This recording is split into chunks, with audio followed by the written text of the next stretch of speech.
नमस्कार दोस्तों, गुरु of story में आपका दिल से स्वागत है। दोस्तों, हमें हमेशा इन 10 जगह पर चुप रहना चाहिए।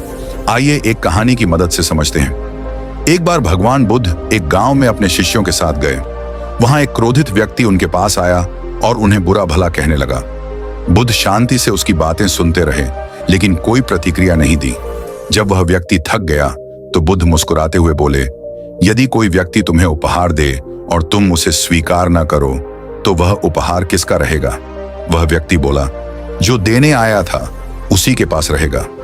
बुद्ध बोले, ठीक उसी तरह यदि कोई तुम्हें अपशब्द कहे और तुम उसे स्वीकार न करो तो वे शब्द भी उसी के पास रहेंगे।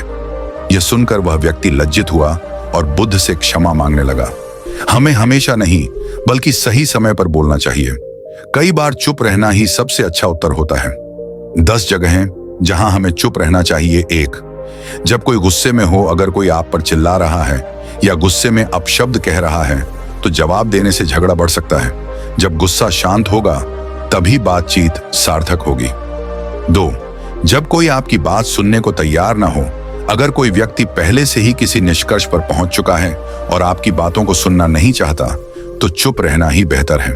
3, जब कोई आपको उकसा रहा हो, कई बार लोग जानबूझकर हमें गुस्सा दिलाने की कोशिश करते हैं।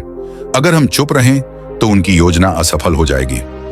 4, जब माहौल पहले से ही तनावपूर्ण हो, किसी तनावपूर्ण माहौल जैसे गुस्से में बहस में बोले गए शब्द आग में घी का काम कर सकते हैं। 5, जब आप किसी की भावनाओं को ठेस पहुंचा सकते हैं। सच बोलना जरूरी है, लेकिन कभी कभी सही समय और सही शब्दों के बिना वह सच किसी को दुखी कर सकता है। 6, जब आप पूरे सच से अनजान हों, अधूरी जानकारी या अफवाह के आधार पर कुछ भी बोलना गलतफहमी पैदा कर सकता है। पहले पूरी जानकारी लें, फिर बोलें। 7, जब सामने वाला जिद्दी या अहंकारी हो, अगर कोई व्यक्ति केवल अपनी ही बात को सही मानता है और किसी और की सुनने को तैयार नहीं, तो उसे समझाने में समय बर्बाद करने का कोई लाभ नहीं।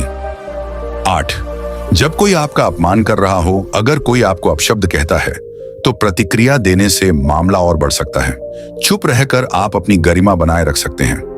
9, जब आप गुस्से में हों, गुस्से में बोले गए शब्द अक्सर कड़वे और आहत करने वाले होते हैं। बाद में हमें पछतावा हो सकता है, इसलिए गुस्से में मौन रहना ही बुद्धिमानी है।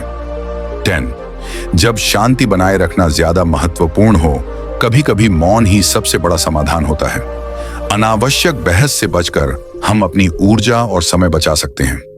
बुद्ध की तरह हमें भी समझदारी से चुनना चाहिए कि कब बोलना है और कब चुप रहना है।